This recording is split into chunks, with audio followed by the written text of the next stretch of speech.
Kodi maziwa kuti mutha kupanga phone yanuyo kuti iziziyankha makhozi yokha?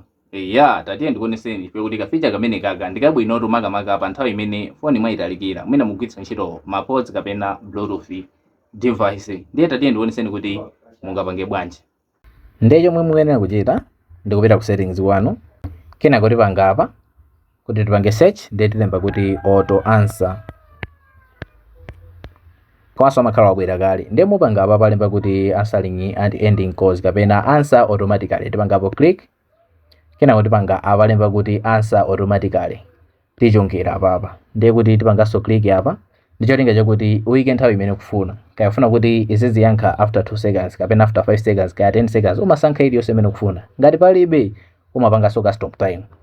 Basi tikupanga kwake nkumeneko komano ndiye kuti imaziyankha ikakhala kuti yakonectedwa ku headset kapena bluetooth yatu kupanga kwake ndi kumenekoko. Ndiye feature imene iso ndi yabwino chifukwa kuti ngati mwina muli ndi mafoni awiri mwina kwanu komwe chokako imodzi mutha kuyisiya ku nyumba kuti kanthawi kena kake mufuna muzamve kuti around pamodzi panopo pakuchitika zinthu zotani. Ndiye zingangotengera kuti inu yomwe igwisa bwanji ntchito feature imene komanso ndi yabwino. Komano kuipa kwake ndilole ndikuti nsakutchule ndineyo. Tchulani nokha ku comment section iko.